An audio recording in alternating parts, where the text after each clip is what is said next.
Reality Team TV. You already know the slogan, my people. We back. We back.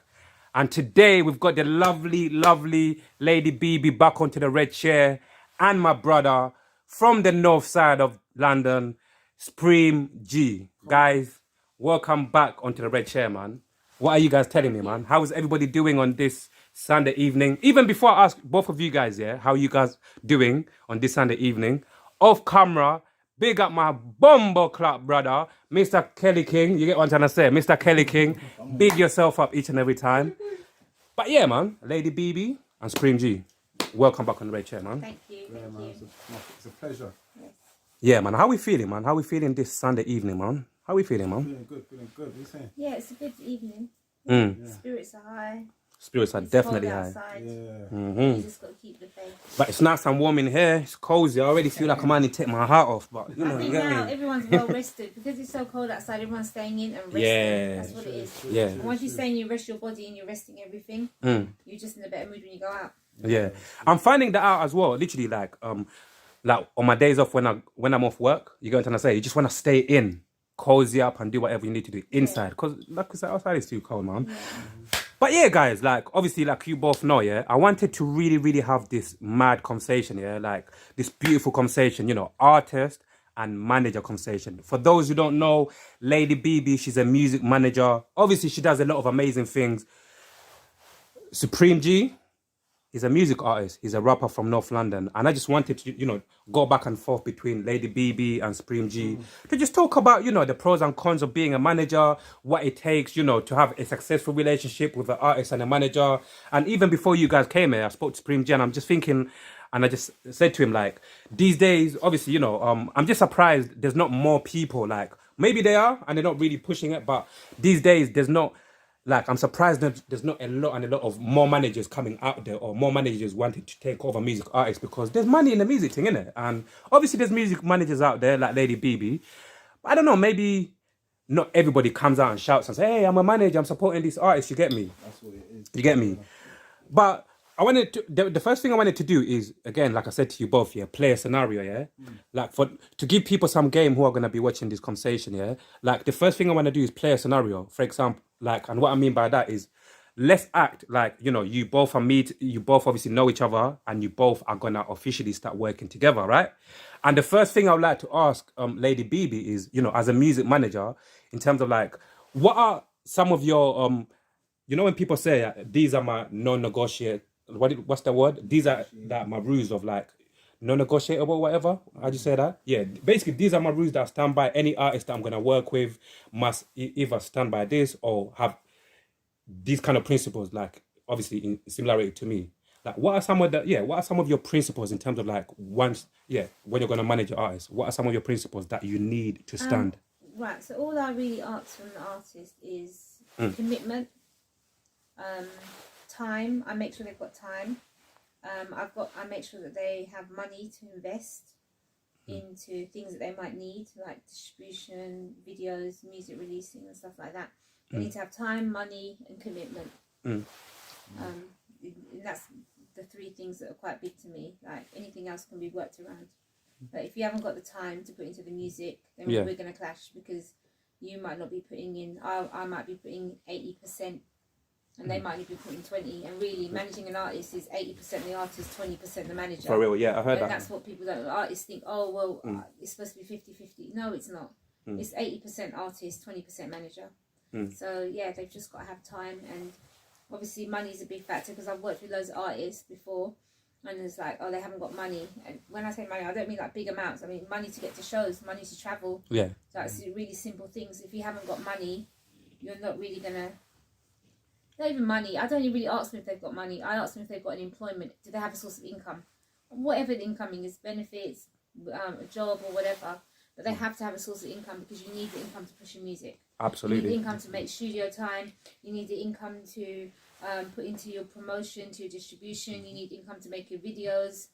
You need an income to be an artist. You can't be out here with no income being an artist because what are you going to do? Yeah. Money makes the world go round. Money makes music go round.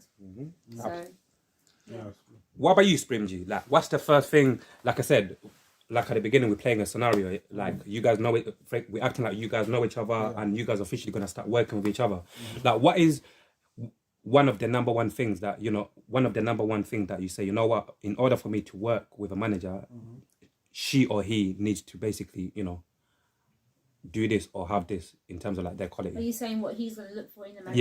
Yeah, what are one of the main things that you're gonna look for in terms of like a manager? I feel like there has to be good vibes, good energy, you know what I'm saying? We have to bounce off each other well, you know what I'm saying? Good chemistry and everything. Yeah. They got like understand your music, your vision, where you're coming from. But most importantly, I feel like they must be able to take you places you can't go by yourself. You know what I'm saying? Like, they might know a few people, or a few places, or a few things that can help your career. Yeah. You know what I'm saying? So that could boost you as an artist and help you as an artist. You know what I'm saying? Because it's got to be we both got to bounce off each other, help each other, and benefit off each other. You know what I'm saying? For real. Before I go to Lady Bibi again, yeah? Like, quick question to you as well, yeah? Does it matter to you if she's a woman or a man? No, it's not. It doesn't matter if it's a woman or a man. You know what I'm saying? Like, the only thing that matters is that they're capable of doing the job. They got the skills, they got the experience, they got the knowledge. You know what I'm saying? That's all that matters. Like, gender doesn't really. It's not really an issue. Like, you know what I mean? Yeah. Lady Bibi, yeah. When you first meet a music artist, yeah, and let's say you think they're dope, and you think they've got good music, what is one of the main things that over the years, like in terms of like you working with different artists and people, yeah, what is one of the main things that actually put you off working with certain people? You get me? And I'm not asking for you to blast people, whatever. I'm just literally trying to give people game. Yeah. I'm just trying to give people. I'm not going to name drop. Game through this conversation. I've had very arrogant artists who actually think they're bigger than what they actually are, and that's a big thing for me because then my spirit doesn't take to them when I see them going off. Because I'm quite a humble person. Anyone that knows me, so if they think that they're bigger than what they are, it's a bit of a problem to me. Self-centered artists, I just can't get over. They don't want to work with. They're selfish. They don't want to work with anybody else. Trying to think what other situations I've been in actually. Obviously the financial thing. They just want me to make them a superstar overnight, but they're not putting nothing in. That sounds crazy. It's a lot of as being a manager. It's a lot of pressure on us because like, if something doesn't happen for somebody, they're going to turn around and say, well, you know what? I've been with you for a year. I've been with you 6 months. I've done nothing. They don't understand, well, you were supposed to meet me halfway. I was supposed to be the 20%, you were supposed to be the 80%, and they don't understand that. So, like that, especially like the younger artists coming up as well, because they think, oh, I've got a manager now, I'm going to make it. You're not going to make it because you have to put time into it. You have to have the time to put into being an artist, Yeah. Sometimes, well, obviously, there's an artist here, Mr. Kelly King, he'll tell you like the amount of time that he has to invest in going out, networking, meeting people. Sometimes like we're out all week. I'm not gonna see you guys. Yeah. We don't have any time for ourselves sometimes. Yeah. Sorry to even cut you, Lady B. I'm not gonna lie. I see you guys outside. I'm not even just saying it because you guys are here. You don't know you're outside. I see you guys outside. We've got awards, we've got studios. What was I saying to you before they came? Everything. I was flicking through your thing and I said they went to the George Joyce boxing match. Yeah, they went to the mobile. I see you lot. Yeah, I was literally showing him your page before you came and I was literally. And also that boxing match, we were literally at. What day did we go to the boxing match? On Saturday? Tyson Fury fight. So we were there on Saturday because somebody got us a ticket. So we had to go Saturday. And then Friday we had our own charity boxing event which we put on with our boxing club. Okay. So we were like boxing on Friday, boxing Saturday. Yeah. Yeah, it gets busy. And also artists think that they should only go to music related events. But it's not about music related events. It's about going to different events. The other day when we was at the Mobo Awards, Anthony Joshua was there. He's got nothing to do with music, but he was at the Mobos because he knows he's trying to reach a certain level and he needs to be seen in all places. Yeah. Whether it's New York Fashion Week on the carpet or at the Mobo Awards, which has got nothing to do with boxing, he's still going to be there. So this is what people don't understand as well. Yeah. Even before even I go back onto Supreme.G, even on the mobiles, because I was watching it, even Anthony Joshua, one of the people that interviewed, asked him, and even him, he said, I'm gonna give out an award or whatever. He sounded like obviously he's not really sure what he's doing there, but at the same time, it's like he knows he needs to be there. He needs to make an appearance, basically. Everything's linked. Yeah, literally. Fashion, music, sports. Yeah. Well, it all intertwined. And mobile's got something to do with like the black culture as well, isn't it? Yeah. And he's a black Music boxer. of Black Origin it stands for. Yeah, music of- Black yeah. Origin. Oh yeah, musical. Yeah, that's what the mobile stands for. Yeah. Yeah. And going back, to, have you ever been managed before? Me? Supreme.G, yeah. No, man, I just go hard. I manage myself now. You know what I'm saying? From the streets, hustle. You know what I'm saying? She's going back to what she said, you need money, you know what I'm saying? You need money. Yeah. So I always understand that, and I feel like I'm a hustler first before anything. Yeah. You know what I'm saying? I make sure I hustle, I get my money right, everything. And then after that, I put that finance towards the music and towards what I want to do, you know what I'm saying? Because you can have ideas, you can have so much creativity, but if you don't have the finance, you can't execute it and bring it to life, you know what I'm saying? So, like I said, from Edmonton, North London, hustlers, hustling hard, you know what I mean? You know what I mean? No, I've got to get this money first, 100%. Once the money's right, then the situation's right and everything's right, you know what I'm saying? So, yeah, so managing, for the most part, I've been managing myself, you know what I mean? Like, and when you're hustling and everything, it helps you, like, it gives you management skills, you know what I'm saying? Like, you manage yourself when you're out here, because for the most part, you're out here doing your own thing, you know what I'm saying? It's dog eat dog out here in the streets, you know what I'm saying? Every man for themselves, you know what I'm saying? So you just learn certain skills and attributes like naturally without even realizing it, you know what I mean? Yeah. So then I just use that and I bring it into the music and I manage myself in the music, you know what I'm saying? But obviously there's a little difference, like music business, music management is a bit different from like managing yourself as a person, but at the same time there's a bit of both into it and I'll just put it together. Yeah. But yeah, man, I just work hard, man, the music. I push it out there. I know what I'm doing for the most part, so I just do it. You know what I mean? So, but it would be good. So like a lot of people said to me, "Oh, you might need a manager, or do you want a manager, or have you thought about having a manager?" You know what I'm saying? So it's just like something that. Do you know what? From a manager's point of view, I think like management, like there are people that manage themselves and work for themselves. But what it is from a manager's point of view. Now, another role of a manager is to that. So like if it might be a best friend, it might be a brother, it might be a cousin, or it could be a manager. But if you're an artist, yeah, and then you've got somebody who, like, if you've got somebody who believes in you and your music, you've got a little leg to stand on, because now you've got one person that believes in you and your music, which is going to be your brother, your manager, your sister, whoever it's going to be. Believe in your music. And so when you go to places and you're selling yourself, that means that person's now selling you for you. You're selling yourself, but that person's also doing it too. Yeah. So the fact that if somebody's trying to sell you to me and somebody actually comes and sells you to me, I'm going to take that person more seriously than the next person who's got no one representing them. I hear you. Yeah, because if that artist over there doesn't have no one representing them, that's telling me, right, you're telling me your music's good. But you know what? I sound like Beyonce when I'm in the shower singing. So you understand? But over here now, I've got them two people. I've got him. I've got her telling me that person's music's good. Okay. So I think it's all about it's about how we perceive it as well. Yeah. And sometimes having a manager is showing the world or showing people that you have somebody that believes in your music. It's not just you believing in your music. And I think that is a lot to do with it as well. Yeah. And this is where some artists go wrong. I'm not saying every artist should go out there and get a manager. I'm not saying that. Do what's comfortable for you. But there's artists that I've seen, they've been out here by themselves for 15 years. Doing music 15 years. They've had no one to represent them and say, no, this person's good. Even like even me, like, let's say I was a company or something and I got an email from somebody and it said, hi, I've got this artist, here's all his links to the music, I'm going to be quite interested because this person's selling this artist to me. Yeah. Rather than, hi, I'm an artist, I've been doing music for 20 years and I've got this and here's my links to my music. I'm going to go with the one that's got someone representing them. It comes across more professional. Yeah, exactly. Yeah. And another thing, I feel like if you have a manager, like sometimes it can save you time as an artist, because like if you're an artist trying to do everything, trying to be your own manager, your own artist, your own promoter, your own everything, it's like your main priority should be the music and the creative side. You know what I'm saying? But if you're doing too much and you've got too much weight on you, it kind of like, you know what I'm saying, gives you too much responsibility and it just puts too much on your shoulders, you know what I mean? Yeah, man, I agree as well. Like when you're a music artist, I can just look at it like, if you're a music artist, like the most important thing should be like for you to focus on making the best music possible, so that you've got a chance of building a fan base and people coming on. But it's like, can you imagine with all of that coming, that would literally mash up your creativity, because you've got so much on your mind. You get what I'm trying to say?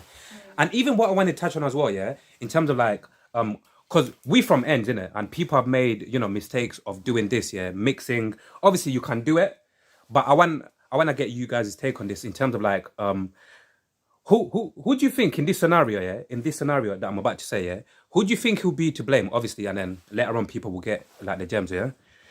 If two friends came together, yeah, and obviously one of them said, you know what, cool, I think you're dope. I'm going to put money into you, I'm going to push you.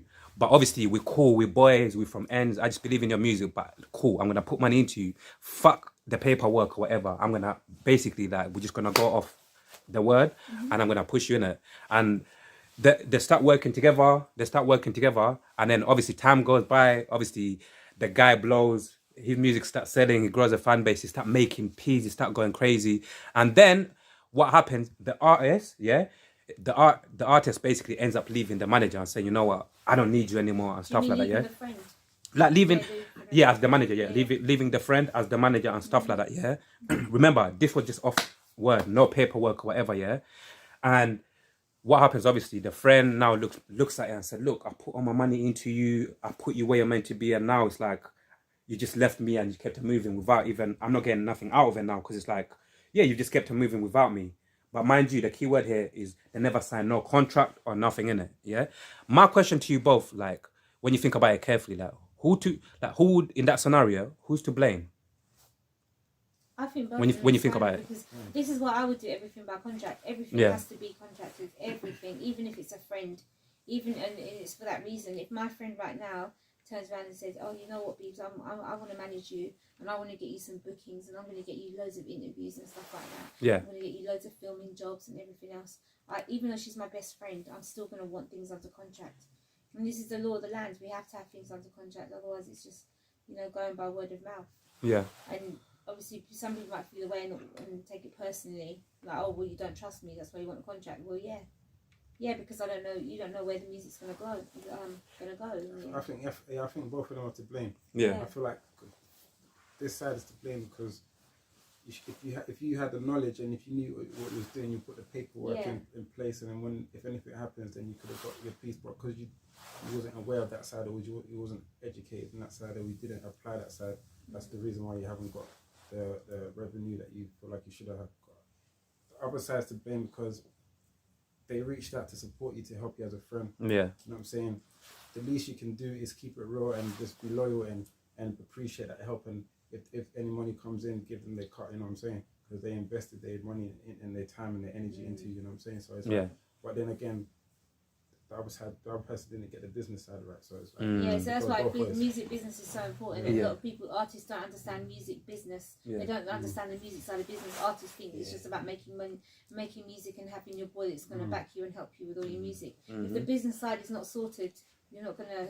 It could flop anytime. Who do you think was wrong in the Little Man and Bouncer situation? The Little Man and Bouncer. Fuck, that's actually a good question. I didn't even think about that, I'll be even honest with you, even now, after them, not to even jump over your question, but even now, watching them getting back together, for me personally, it doesn't seem like it's not the same. It's not the same. Yeah, I don't even look at Little Man the same way. The trust is not there, that's why. So, I'm going to say it quickly before you say, Little Man, I blame Little Man. You think he's in the right? No, he's in the wrong. He was in the wrong. Yeah. I blame Little Man. Yeah. Like, even if it is Can I come on? Oh, you're cool. No, it's cool. Go. Even if it's a thing where your managers invested, Yeah. Like, but that should be in contract of recuperation. Yeah. Whereas I've put this amount in, this is how much I want to get back. Once we've covered the money that's been put in, then the rest is yours. That's what we split. Or red. So there has to be some form of organisation.